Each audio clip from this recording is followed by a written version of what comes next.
Bienvenue sur Comment fait-on, heureux de vous retrouver pour une nouvelle recette. Aujourd'hui, nous allons réaliser ensemble un gratin de pâtes. Vous allez voir, c'est très simple à faire et c'est délicieux. Alors, pour le gratin de pâtes, il faut évidemment des pâtes. En règle générale, on fait le gratin quand on a des pâtes en trop. Moi, par exemple, j'ai fait des pâtes hier soir. Alors, évidemment, j'avais prévu un petit peu la recette, mais ça m'arrive souvent d'en avoir de trop. Et on les garde, on les rince bien de façon à ce qu'elles ne collent pas trop. On peut faire le gratin de pâtes avec n'importe quelle pâte, hein, mais c'est vrai que les petites pâtes comme ça, là, c'est franchement, c'est pratique. Donc je vous donnerai le nom exact des pâtes, je ne me rappelle plus ce que c'est exactement. On va commencer par faire la béchamel dans lequel on rajoutera un petit peu de fromage et vous verrez, on remettra du fromage dans la préparation après. Je commence par la béchamel et puis après on fera la recette tranquillement. Pour la béchamel, vous devez préparer 50 g de beurre, 50 g de farine, 50 centilitres de lait et on prépare également 80 g de fromage râpé de comté, du comté râpé et de l'emmental râpé, 80 g également. Évidemment du sel, du poivre. Donc là on commence par faire fondre le beurre. Hop, quand celui-ci est quasiment fondu, vous voyez qu'il commence à crépiter, on rajoute la farine et on va faire ce qu'on appelle un roux. Donc là, le but, c'est d'intégrer le beurre à la farine et on va le laisser cuire pendant 2-3 minutes, tout en mélangeant. On sait quand le roux est cuit parce que quand vous l'amenez au milieu, vous voyez, il devient un petit peu mousseux. Là, ça veut dire qu'il est cuit, on peut rajouter le lait. Alors moi, je mets du lait froid. Il faut bien mélanger pour éviter les grumeaux et bien incorporer notre roux. Si vous voulez, si vous avez un petit peu peur d'avoir des grumeaux, vous pouvez faire chauffer un tout petit peu votre lait. Ça ira un petit peu plus vite. Et vous voyez, hein, ça marche. J'ai pas de grumeaux particuliers. Donc là, on va attendre que ça arrive à ébullition. Et quand ça arrive à ébullition, vous allez voir, ça va commencer à épaissir. Et on mélange pendant une petite minute. Comme mon lait était froid, j'ai un petit peu de temps. Je peux mettre un peu de sel. Alors, c'est juste histoire de vous montrer ce que je fais. Je rajouterai le sel et le poivre après. Je goûterai du sel, du poivre. Et surtout, dans une béchamel, toujours un petit peu de muscade. Que l'on râpe, tout simplement. La muscade, c'est une petite noix comme ça, la noix de muscade. Et on vient la râper comme ça. Et c'est bien. Et on mélange quand même. Il ne faut pas que ça prenne au fond. Donc vous avez compris le principe. Ma béchamel arrive à ébullition. Je vais rajouter les 70 premiers grammes de fromage râpé. Alors moi j'ai mis de l'emmental parce que c'est le fromage le moins cher qui existe. Et c'est souvent celui-là que l'on a chez soi. Mais évidemment si vous avez envie de mettre du comté ou un autre fromage, vous pouvez. On le fait bien fondre et puis on pourra arrêter la cuisson. Voilà. À partir de là, il y a plusieurs méthodes. Soit vous mettez un peu de béchamel dans le récipient de votre choix. Moi, j'ai choisi un récipient plutôt haut pour faire des couches assez épaisses. Surtout puisque je vais rajouter du fromage, donc je trouve que c'est mieux. Il doit faire environ 10 cm de hauteur, mon moule. C'est pour deux personnes, une personne si vous mangez bien. Donc, soit vous mettez un petit peu de béchamel, des pâtes, du fromage, rebéchamel, repâte. Moi, je trouve que c'est plus simple de mettre les pâtes dans un premier temps directement dans la béchamel. Alors, je commence par 200 grammes. Et puis, je regarde ce que ça donne. Et puis, il m'en reste encore 200 grammes. Donc, j'en rajouterai au fur et à mesure. Là, vous voyez, il y a beaucoup trop de béchamel vis-à-vis des pâtes. Donc je pense que je peux mettre mes 400 grammes de pâtes sans aucun problème.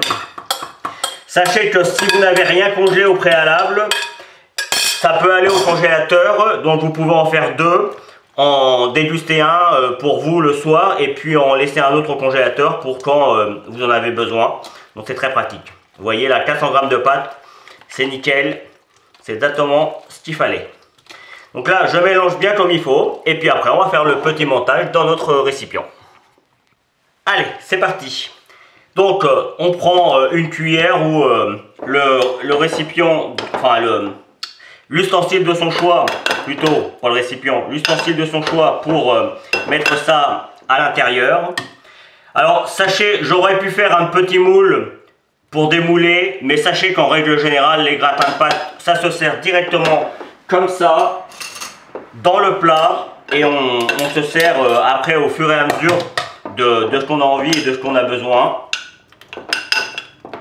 Donc voilà, c'est ce que je vous expliquais tout à l'heure. Comme moi, je veux que ce soit très généreux, je rajoute, je m'excuse pour le tracteur qui vient de passer, je rajoute une couche de fromage, paf, et c'est reparti pour un tour, et ainsi de suite jusqu'à ce qu'on arrive en haut. Vous avez vu, hein, il n'y a rien de compliqué. Vous pouvez préchauffer votre four à 180 degrés pour que celui-ci soit bien chaud. Quand on arrive en haut, on remet une couche de fromage râpé. Alors, pour la cuisson, je dirais qu'il faut environ 20 minutes. Parce qu'en fait, là, le but, c'est de faire fondre et de faire gratiner le fromage, puisque l'ensemble est cuit, la béchamel est déjà cuite, les pâtes sont déjà cuites. Donc, il faut réchauffer l'ensemble et faire gratiner le fromage. Donc je pense que 20 minutes à 180 degrés s'il faut est bien chaud, ça suffit, mais je vous donnerai le temps exact. Moi j'ai quand même quelque chose de bien, enfin c'est quand même assez grand, donc je vous donnerai le temps exact. Vous voyez, il m'en reste un tout petit peu, j'ai de quoi en faire un petit plat. Je vais, je le mettrai au congélateur. Par contre, je ne mettrai pas de fromage, puisque moi, mon fromage, il est congelé. Donc, comme vous le savez, on ne peut pas décongeler un produit pour le mettre sur un autre et le recongeler sans que ça passe par la cuisson. S'il n'y a pas de cuisson, c'est pas possible parce que vous risquez d'avoir des bactéries dans les produits. Donc, on ne fait jamais ça. Si vous décongelez un produit, obligatoirement ça doit passer par la cuisson. Oui, ça doit passer par la cuisson, ou alors vous devez le déguster tout de suite, on ne le recongèle pas. Et voici le résultat final, cuisson 25 minutes. Je vais essayer d'en défaire juste un petit morceau. Vous voyez, on voit bien toutes les épaisseurs. Alors je vais peut-être le mettre comme ça, hop, direct, voilà. On voit bien toutes les épaisseurs, et on voit peut-être mieux dans le plat. On voit bien les différentes couches de pâte. C'est bien crémeux, c'est exactement comme ça, c'est bien chaud. Et voilà, c'est simple, c'est vraiment le repas le plus simple qui existe. C'est super simple à faire et en plus c'est délicieux. Voilà, j'espère que cette nouvelle recette vous plaira. J'ai pris comme toujours beaucoup de plaisir à la réaliser. Vous avez tous les liens sur la description qui vous permettent d'aller sur mes réseaux sociaux et autres. N'hésitez pas à aller y faire un petit tour. N'hésitez pas également à cliquer sur le petit pouce bleu, ça m'aide énormément pour le référencement. Et puis si vous continuez un petit peu plus longtemps, vous allez avoir le lien qui va vous amener sur mon site www.commentfaiton.com où vous retrouvez une grande partie de mes recettes. Le lien qui va vous permettre de vous abonner à ma chaîne YouTube, évidemment. Et je vous donne 2 autres recettes de gratin tout aussi simples à faire que celui-ci. Merci pour votre fidélité. Je vais essayer de m'approcher un petit peu, voilà, comme ça, pour que vous voyez bien. Merci pour votre fidélité et à très vite sur Comment fait-on. Salut! Vous pouvez vous abonner maintenant à ma chaîne YouTube, c'est ici. N'oubliez pas la petite cloche pour les notifications. Vous avez également le lien qui va vous amener sur mon site www.commentfaiton.com où vous retrouverez l'ensemble de mes recettes. Et je vous donne 2 autres recettes ici qui vous seront très utiles. À bientôt sur Comment fait-on.